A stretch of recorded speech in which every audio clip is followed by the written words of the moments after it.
नमस्कार, बहुत स्वागत है क्रिकेट धमाका में आपका। आपके साथ मैं हूं ज्योत्सना पाटनी। मेरे साथ स्टूडियो में हमारे क्रिकेट एक्सपर्ट और गेस्ट यशपाल जी मौजूद है और रोमांचक दौर में हैदराबाद और बेंगलुरु का मुकाबला यशपाल जी नजर आ रहा है। एक विकेट रह गया है, अब ये एक विकेट से दूर कह सकते हैं जीत, या जीत से दूर एक विकेट?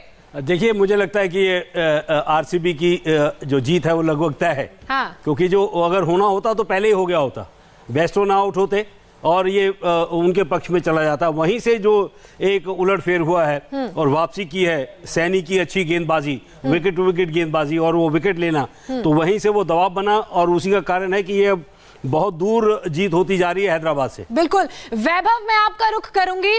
जिस तरीके से हम बेंगलुरु की बॉलिंग की बात करें, फील्डिंग की बात करें, फील्डिंग हालांकि बहुत अच्छी नहीं थी लेकिन बॉलिंग बहुत अच्छी कर रहे हैं। युजवेंद्र चहल ने 3 विकेट लिए, सैनी ने 3 विकेट लिए, 2 विकेट लिए। जी बिल्कुल ज्योत्सना, अगर हम बात करें आज का जो मैच था वो काफ़ी हम कह सकते हैं सीसॉ भरा रहा। जब शुरुआत की आरसीबी ने तो एक शानदार शुरुआत की, अपना पहला मैच खेल रहे देवदत्त पल्लिकल ने एक शानदार पारी खेली। उसके बाद हालांकि बैंगलोर को बीच में 2 झटके जरूर लगे लेकिन अंत में मिस्टर 360 डिग्री एबी डिविलियर्स ने शानदार पारी खेल के बैंगलोर के स्कोर को कह सकते हैं 160 के पार पहुंचाया। और जब सनराइजर्स हैदराबाद की टीम इस लक्ष्य को चेस करने के लिए मैदान पर उतरी तो शुरुआत उनकी भी बहुत ज़्यादा अच्छी नहीं रही, लेकिन मनीष पांडे और बेयरस्टो के बीच में एक बड़ी साझेदारी हुई जिससे काफ़ी हद तक ये लग रहा था कि सनराइजर हैदराबाद को इस मैच को जीतने में बहुत ज़्यादा मुश्किल नहीं होगी। लेकिन तब मैदान में एंट्री होती है, मैच में एंट्री होती है युजवेंद्र चहल की, और एक के बाद एक जिस तरीके से युजवेंद्र चहल ने 2 झटके दिए सनराइजर हैदराबाद को, तो सनराइजर हैदराबाद की टीम उसके बाद हम कह सकते हैं इस मैच में धीरे धीरे अपनी पकड़ खोती गई और अंत में नवदीप सैनी की तूफानी गेंदबाजी। मैं कमेंट्री में आशीष नेहरा को सुन रहा था, जिस तरीके से वो बोल रहे थे कि उन्होंने कहा भले ही इस टीम के पास डेल स्टेन और उमेश यादव जैसे अनुभवी 2 गेंदबाज हैं, लेकिन आज के मैच का जो फैसला करेंगे वो नवदीप सैनी की डेथ गेंदबाजी करेगी। और नवदीप सैनी ने अपनी गेंदबाजी के जो लेवल को बहुत ऊपर लेकर गए हैं। T20 क्रिकेट में बहुत इंपॉर्टेंट होता है कि आप अच्छी डेथ में गेंदबाजी करें, आखिरी के ओवर्स में गेंदबाजी करना, बहुत अच्छी गेंदबाजी करना बहुत इंपॉर्टेंट होता है। और आज नवदीप सैनी ने वही की, तेज गेंदबाजी की, लाइन टू लाइन गेंदबाजी की, और उसी की वजह से हम कह सकते हैं कि रॉयल चैलेंजर्स बैंगलोर इस मैच को जीतने के लिए से बस अब एक ही विकेट दूर है। ज्योत्सना, बिल्कुल नवदीप सैनी का जिक्र कर ही रहे हैं वैभव, हमारे संवाददाता यशपाल जी। अगर मैं रॉयल चैलेंजर्स बैंगलोर की बैटिंग की बात करूं तो आज तो पडिक्कल जो पहली बार मैच खेल रहे थे, 20 साल के पडिक्कल केरल से आते हैं और उन्होंने करिश्मा कर दिया। उनसे इस तरह के करिश्मे की उम्मीद नहीं थी। और उसके अलावा अगर हम कैप्टन की स्ट्रैटेजी की बात करें तो वो भी देखने को मिली। बिल्कुल, देखिए पार्थिव पटेल को बाहर बिठाना और एक युवा खिलाड़ी को जिसका नाम ही नहीं है बहुत बड़ा की जिस और अनुभव भी नहीं है उसको और सलामी बल्लेबाज के तौर पे उतार देना मुझे बहुत प्रभावित किया है। देखिए रन उन्होंने जरूर बनाए हैं, लेकिन मैं 5 साल चयनकर्ता भी रह चुका हूँ बीसीसीआई का।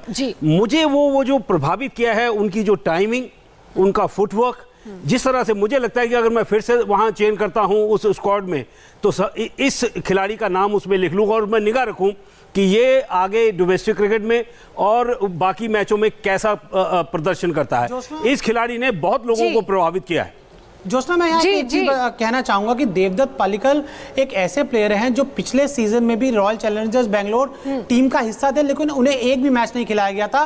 तो हम कह सकते हैं आरसीबी ने, जो आरसीबी की हमेशा से आदत रही है कि खिलाड़ियों पर ज्यादा भरोसा नहीं करते हैं, बहुत जल्दी जल्दी अपनी टीमों में बदलाव करते रहते हैं, एक सीजन से दूसरे सीजन में बहुत कम नाम लेके जाते हैं। तो देवदत्त पल्लिकल जिन्हें पिछले सीजन में एक भी मैच नहीं खिलाया, उन्हें इस पहले ही मैच में ओपनिंग करने के लिए भेजा। और हम कह सकते हैं कि जिस तरीके से देवदत्त पल्लिकल का डोमेस्टिक क्रिकेट में जो शानदार परफॉर्मेंस रहा था, T20 क्रिकेट में शानदार परफॉर्मेंस रहा था, तो उन्होंने उस फॉर्म को आज हम कह सकते हैं इस मैच में भी दिखाया और यहाँ पर कह सकते हैं कि आरसीबी को एक मजबूत स्थिति में पहुंचाया उन्होंने। चलिए, आरसीबी का आपने जिक्र किया, पडिक्कल की आपने बात की, बदलाव की आपने बात की, तो 2020 में जो आरसीबी का पहला मैच था उसमें भी बदलाव देखने को मिला। पिछले सीजन लगातार 6 मैच हारे, इस सीजन पहला ही मैच आरसीबी ने जीत दर्ज की। यशपाल जी, और देखिए वो जो एक्स फैक्टर में 3 खिलाड़ी दिखाए थे आरसीबी के, चहल ने विकेट निकाल दिए 3 जो सबसे ज्यादा हैं उनकी तरफ से, और फिर डिविलियर्स वो कमाल है, इसीलिए वो अलग मिट्टी का बना हुआ है, वो इतना नेचुरल है, वो कमाल है। वो खिलाड़ी किसी भी गेंदबाज को की तोड़फोड़ कर सकता है जिस तरह से वो बल्लेबाजी करता है। अभी वैसे बधाई तो आपको भी, क्योंकि जब हम मैच शुरू होने से पहले बात कर रहे थे तो आप सीधे सीधे बैंगलोर की जीत का इशारा कर रहे थे। जी बिल्कुल, मुझे आज बिल्कुल जिस तरीके से बैंगलोर की हमने यहाँ बात की थी तो मुझे था कि विराट कोहली जब इतने लंबे टाइम के बाद मैदान पर उतरेंगे तो उनसे एक बड़ी पारी देखने को मिलेगी जिससे बैंगलोर की जीत बहुत आसान होगी। लेकिन ठीक है, विराट कोहली भले आज बल्ले से तो कुछ बड़ा कमाल नहीं कर पाए, लेकिन जिस तरीके से उन्होंने कप्तानी की और जो मेन हम अगर बात करें 15 से 20 ओवर के बीच में जिस तरीके से उन्होंने गेंदबाजों को शफल किया, जो युजवेंद्र चहल का सही समय पर इस्तेमाल किया, नवदीप सैनी को गेंदबाजी दी और नवदीप सैनी के ओवर आखिरी के लिए बचा के रखे, तो कह सकते हैं कप्तानी में भी काफी अच्छा विराट कोहली का रोल था और काफी एनर्जेटिक और काफी चार्जअप नजर आया। जिस तरीके से मैच आगे बढ़ता जा रहा था, बहुत ज्यादा तनाव उनके चेहरे पे आज हमें बिल्कुल नजर नहीं आया और यहां पर उन्हें एबीडी का भी लगातार साथ मिला कप्तानी में और एरन फिंच भी बार बार आके विराट को कुछ टिप्स दे रहे थे। तो कह सकते हैं जो इंडियन क्रिकेट में जो महेंद्र सिंह धोनी कमी पूरी मदद करते हैं विराट कोहली की, तो आज उनको साथ मिला ऑस्ट्रेलिया के कप्तान एरन फिंच का, जिससे आरसीबी ने आईपीएल 2020 का आगाज जीत के साथ किया। और यही बात विराट कोहली का लगातार सीजन शुरू होने से पहले इंटरव्यूज में भी कर रहे थे। दोनों ही टीमों के कप्तानों की बात करें तो उनके बल्ले से यशपाल जी आज कुछ बहुत शानदार शॉट्स हमें देखने को नहीं मिले, चाहे हम बात वार्नर की करें चाहे विराट कोहली की करें। वार्नर देखिए, उनकी किस्मत उनके साथ नहीं थी कि वो गेंद रोकने के लिए गेंदबाज जाता है और वो स्टंप पर लग जाती है, लेकिन वो दिग्गज खिलाड़ी हैं, वो कभी भी कमबैक कर सकते हैं। वही हाल हुआ है धीमी पिच पर, ये कभी कभी होता है विराट के लिए, क्योंकि वो टाइमिंग नहीं कर पाते। वो हमेशा खुश रहते हैं कि गेंद कितनी भी रफ्तार से आए लेकिन वो उनकी तरफ आए ताकि उनकी टाइमिंग अच्छी हो। तो जब भी कभी वो उनको गेंद चकमा देती है, वो तभी देती है कि जब वो पिच पर पड़ के धीमी हो जाती है और उनकी टाइमिंग खराब हो जाती है। तो इस पर थोड़ा सा मुझे लगता है कि वो यकीनन जल्दी सुधार कर लेंगे। यही उनको, जब भी अगर आप उनका पूरा करियर देखेंगे अभी तक का, वो विराट कोहली जब भी आउट होते हैं हाँ। वो ऐसी धीमी गेंद से आउट होते हैं कि जो टाइमिंग नहीं कर पाते। लेकिन on a lighter note Vaibhav, home ground में नहीं खेल रही थी बेंगलुरु, तो इसलिए भी आपको ऐसा तो नहीं लग रहा था कि आज बेंगलुरु जीत जाएगी, क्योंकि ये कहा जाता है बेंगलुरु के लिए। नहीं, ऐसा नहीं है कि ज्योत्सना की जब भी बैंगलोर की टीम अपने होम ग्राउंड में खेलती है वो हार जाती है। होम ग्राउंड ही आरसीबी की हमेशा सबसे बड़ी मजबूती रहा है, क्योंकि जो एम चिन्नास्वामी की विकेट है वो बैट्समैन को बहुत ज्यादा मदद करती है और बैंगलोर की हमेशा से ताकत उनके बल्लेबाज ही रही है। लेकिन यहाँ पे हम बात जरूर करना चाहेंगे कि बल्लेबाजों ने एक अच्छा लक्ष्य सनराइजर्स के सामने रखा था, लेकिन यहाँ पर जो गेंदबाज है, युजवेंद्र चहल है, नवदीप सैनी है, आज पूरी तरीके से हमें उनको क्रेडिट देना होगा। फील्डिंग भले ही आरसीबी और सनराइजर्स की तरफ से बहुत अच्छी नहीं रही, लेकिन जो गेंदबाज थे दोनों टीमों के उन्होंने बहुत अच्छा परफॉर्मेंस किया। और स्पेशली युजवेंद्र चहल कि जिस तरीके से एकदम बीच में वो अटैक में आए, एक के बाद एक उन्होंने 3 विकेट लिए, तो उसके बाद जो सनराइजर्स का मोमेंटम बहुत अच्छा बन गया था। और ऐसा एक समय लग रहा था 10 से 15 ओवर के बीच में कि सनराइजर्स हैदराबाद इस मैच को बहुत ही आसानी से 18वें ओवर में जीत लेगी। हाँ। लेकिन पहले युजवेंद्र चहल की फिरकी और फिर नवदीप सैनी की, कह सकते हैं जब नवदीप सैनी ने आखिरी में एक गेंद पकड़ी तो उसके बाद सनराइजर हैदराबाद वापसी नहीं कर पाई। चहल, दुबे और सैनी की तिकड़ी ने आज कमाल कर दिया। जी बिल्कुल, अच्छा वैभव जी बिल्कुल, शिवम दुबे की भी यहाँ जरूर तारीफ करनी चाहिए कि जिस तरीके से आके उन्होंने भी पहले प्रियम गर्ग का विकेट लिया, क्योंकि अगर वहां पर प्रियम गर्ग थोड़ी देर के लिए सेट हो जाते, अच्छे बल्लेबाज हैं, अंडर 19 वर्ल्ड कप में इंडियन टीम की कप्तानी कर चुके हैं और उन्हें भी अच्छा एक्सपीरियंस है।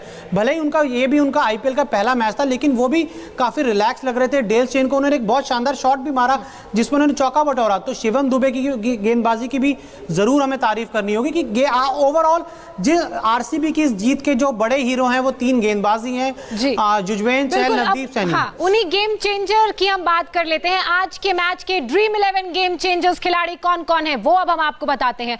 सनराइजर्स हैदराबाद के गेम चेंजर थे जॉनी बेयरस्टो, जिन्हें इस मैच में मिले हैं 101 फैंटेसी मैच पॉइंट्स। इसके अलावा युजवेंद्र चहल होना भी बनता था क्योंकि 3 विकेट इन्होंने लिए हैं और बहुत ही इंपॉर्टेंट विकेट्स थे इस मैच में, उन्हें 83 फैंटेसी पॉइंट्स मिले हैं। चहल ने इस मैच में, जैसा कि हमने आपको बताया, 3 अहम विकेट लिए हैं। और तीसरे खिलाड़ी की अगर हम बात करें तो, क्योंकि आज सबका प्रदर्शन, खासकर बैंगलोर की बात करें तो अच्छा था, जैसा कि बताया हमने, जॉनी बेयरस्टो 101 पॉइंट इन्हें मिले हैं। इसके अलावा युजवेंद्र चहल का हमने जिक्र किया, तीसरे 83 पॉइंट्स इन्हें मिले हैं। इसके अलावा देवदत्त पडिक्कल हालांकि हिस्सा ये रॉयल चैलेंजर्स बैंगलोर का पिछले साल थे, लेकिन ये आज का मैच उनका पहला मैच था और पहले ही मैच में कमाल उन्होंने किया। 43 गेंदों में 56 रन इन्होंने बनाए और 76 फैंटेसी पॉइंट्स इनके।